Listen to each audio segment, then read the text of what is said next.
ফেনীর আলোচিত মাদ্রাসা ছাত্রী নুসরাত হত্যা মামলায় 2 আসামির মৃত্যুদণ্ড বহাল রেখেছে হাইকোর্ট। এছাড়া 4 জনকে যাবজ্জীবন এবং 10 আসামিকে খালাস দিয়েছে আদালত।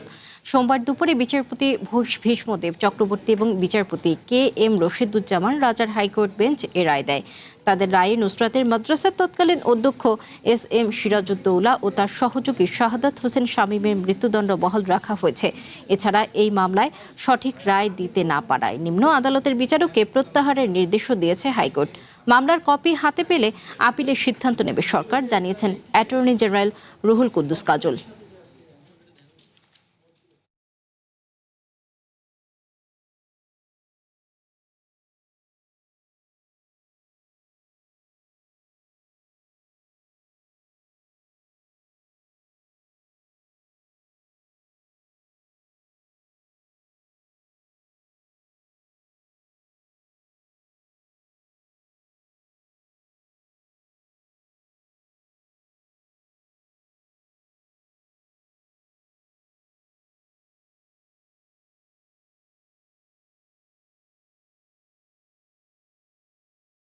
আদালত এই মামলায় 16 জন নিম্ন আদালত কর্তৃক মৃত্যুদণ্ডপ্রাপ্ত আসামির মধ্যে 2 জনের মৃত্যুদণ্ড বহাল রেখেছেন। তারা হলেন তৎকালীন মাদ্রাসার সুপার অধ্যক্ষ SM সিরাজউদ্দৌলা এবং শাহাদাত হোসেন শামীম, যার নুসরাতের পরে রাগ ছিল কারণ সে প্রেম নিবেদন করেছিল এবং নুসরাত সেটা রিফিউজ করেছিল। এই 2 জনের মৃত্যুদণ্ড বহাল রেখেছেন। আর বাকি মৃত্যুদণ্ডপ্রাপ্ত 4 জনকে মৃত্যুদণ্ড থেকে কমিয়ে তাদের সাজা যাবজ্জীবন করা হয়েছে। দেশের সর্বোচ্চ ভবনের দৃঢ়তায় আনোয়ার ইস্পাত, বৃহত্তম স্যাটেলাইট টাউনের দৃঢ়তায় আনোয়ার ইস্পাত। আপনার স্বপ্নের বাড়িও গড়ে উঠুক আনোয়ার ইস্পাতের অপরাজেয় শক্তিতে। আলোচিত নুসরাত হত্যা মামলার রায় বিস্তারিত জানাতে সুপ্রিম কোর্টে আছেন রকিবুল রাহাত এবং নিহত নুসরাতের স্বজনদের প্রতিক্রিয়া জানাতে ফেনীর সোনাগাছিতে আছেন নজির আহমেদ রতন। আমরা প্রথমে যেতে চাচ্ছি সুপ্রিম কোর্টে, সেখানে আছেন রাহাতের কাছে যাব। রাহাত, আজকের রায়ের বিস্তারিত তথ্য জানাবেন, সেখানে কি কি রায় হয়েছে এবং রায়ের ফলাফল সম্পর্কে যারা ভুক্তভোগী রয়েছেন তাদের প্রতিক্রিয়া কি জানাবেন? সওদা, ইতোমধ্যেই কিন্তু আদালত রায় দিয়েছে, অর্থাৎ হাইকোর্টের যে আলাদা করে অর্থাৎ বিশেষ যে নারী এবং শিশু দমন মামলাগুলো যেগুলো রয়েছে সেগুলোর বিচারও যে 2 বিচারপতির বেঞ্চ তারা ফেনীর নুসরাত হত্যা মামলার যে মোট 16 জনকে মৃত্যুদণ্ড দেওয়া হয়েছিল সেই 16 জনের মধ্যে 2 জনের মৃত্যুদণ্ড বহাল রেখেছে হাইকোর্ট এবং একই সঙ্গে 4 জনের যাবজ্জীবন কারাদণ্ড দেওয়া হয়েছে এবং বাকি 10 জন আসামিকে কিন্তু খালাস দেওয়া হয়েছে এবং রায়ের বেশ কিছু পর্যবেক্ষণও বলেছে। তবে আমি প্রথমে একটু জানাতে চাই, মোট এই মামলার যিনি প্রধান আসামি ছিলেন অর্থাৎ এই মাদ্রাসার অর্থাৎ সোনাগাজী ইসলামিয়া ফাজিল মাদ্রাসার বরখাস্ত হওয়া অধ্যক্ষ সিরাজউদ্দৌলা, তার মৃত্যুদণ্ড বহাল রাখা হয়েছে এবং একই সঙ্গে নুসরাত হত্যার সঙ্গে যিনি সরাসরি জড়িত এবং আদালত বলেছে যে নুসরাতকে প্রেমের প্রস্তাব দেওয়া হয়েছিল এবং সেটি প্রত্যাখ্যান হওয়ার কারণে কিন্তু শাহাদাত হোসেন শামীম নামে একজন, যিনি এই হত্যাকাণ্ড একদম প্রত্যক্ষভাবে জড়িত ছিল, তারও মৃত্যুদণ্ড বহাল রেখেছে হাইকোর্ট এবং একই সঙ্গে বাকি যে 4 আসামি যাদের যাবজ্জীবন কারাদণ্ড দেওয়া হয়েছে তারা হচ্ছে নূর উদ্দিন, সাইফুর রহমান মোহাম্মদ জোবায়ের, সাখাওয়াত হোসেন জাবেদ এবং উম্মে সুলতানা পপি। এই 4 জনও কিন্তু এই হত্যাকাণ্ডের সঙ্গে সরাসরি যুক্ত। অর্থাৎ মামলার নথি থেকে আমরা যতটুকু জানতে পেরেছি 2019 সালে নুসরাত তখন আলিম পরীক্ষার্থী ছিলেন এবং তিনি 2টি পরীক্ষা দিয়েছিলেন এবং তৃতীয় পরীক্ষা দিতে যখন তিনি যান তখন কিন্তু তাকে সুকৌশলে মাদ্রাসার ছাদে নিয়ে যাওয়া হয়। সেটি ছিল একটি সাইক্লোন শেল্টার এবং সেই সাইক্লোন শেল্টারের উপরে নিয়ে তার গায়ে আগুন দিয়ে তাকে হত্যা করা হয়।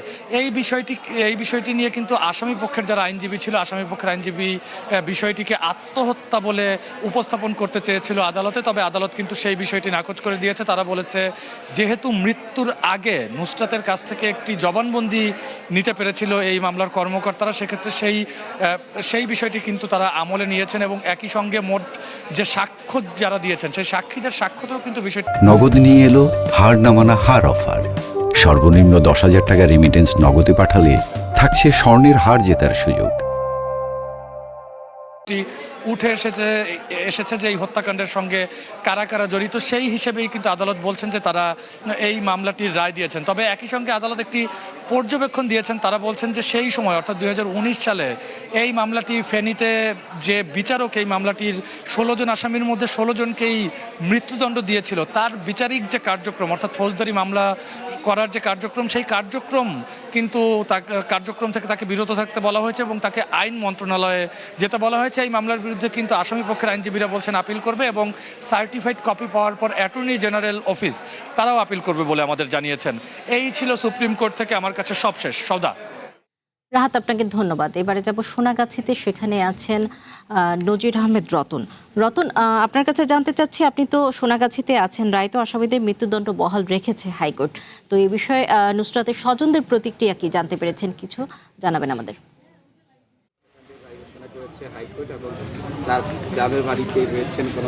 জি সাউদা, কিছুক্ষণ আগে আমরা নুসরাতের মা শিরিন আক্তারের সাথে গণমাধ্যম কর্মীরা কথা বলেছি। তিনি তার প্রতিক্রিয়া জানিয়েছেন, তিনবার তিনি আলহামদুলিল্লাহ বলে তার প্রতিক্রিয়া জানিয়েছেন। তিনি বলেছেন যে এই রায়কে তারা সন্তোষজনক, তারা আদালতের রায়কে শ্রদ্ধা জানান এবং তিনি কান্না জড়িত কণ্ঠে বলেছেন যে গত 7 বছর আসামি পক্ষের স্বজনরা তাদেরকে নুসরাতের চরিত্র হনন সহ একাধিক তাদেরকে জর্জরিত করেছেন বিভিন্ন মিথ্যা অপবাদ দিয়ে। তারা আজকে রায় প্রমাণিত হলো যে নুসরাত কে আত্মহত্যা করেনি, তাকে হত্যা করা হয়েছে। তিনি পাশাপাশি এই একটি শঙ্কা প্রকাশ করেছেন যে তার ছেলের জীবন হতে পারে এবং তিনি এই জন্য গত 7 বছর যে তাদের বাড়িতে, নুসরাতের বাড়িতে যে পুলিশি পাহারা ছিল, এই পুলিশি পাহারা যেন রায় পরেও যেন অব্যাহত রাখেন এবং তিনি প্রধানমন্ত্রী তারেক জিয়ার কাছে অনুরোধ জানিয়েছেন যাদের নিরাপত্তা যেন বজায় রাখে। এবং মামলার যে বাদী নুসরাতের বড় ভাই নোমানের সাথে আমি টেলিফোনে কথা বলেছিলাম। নোমান এবং তার নুসরাতের বাবা কিন্তু আজকে বাড়িতে নেই, শুধু তার মা অবস্থান করছেন। আমার মুঠোফোনে আমি বাদী নুসরাতের ভাই নোমানের সাথে কথা বলছি। তিনিও এই মামলার রায়কে সন্তোষ প্রকাশ করেছেন। তারা আদালতের রায়ের প্রতি শ্রদ্ধাশীল এবং তিনিও একই কথা বলেছেন যে যেন তাদের নিরাপত্তা জোরদার করা হয় এবং তারা তাদের জীবন নিরাপদহীনতা ভুগছেন বলে তিনি জানিয়েছেন। তো এবং আপনি জানেন যে এখানে 16 জন নিম্ন আদালতে 16 আসামির প্রত্যেককেই মৃত্যুদণ্ড সহ 1 লাখ টাকা করে প্রত্যেকে জরিমানা করা ছিল। তবে উচ্চ আদালতে আজকে 2 আসামিকে মৃত্যুদণ্ড এবং 4 আসামির যাবজ্জীবন সহ 10 আসামিকে বেকসুর খালাস দিয়েছেন। তারপর তারা কিন্তু নুসরাতের স্বজনরা কিন্তু সন্তোষ প্রকাশ করেছেন। তো এই ছিল আমার কাছ থেকে নুসরাতের গ্রামের বাড়ি সোনাগাজীর উপজেলা থেকে সবশেষ তথ্য। রতন, আপনাকে ধন্যবাদ। নুসরাত হত্যা মামলার রায়ের বিষয়ে সোনাগাজী এবং ঢাকার হাইকোর্ট থেকে সর্বশেষ তথ্য শুনছিলাম।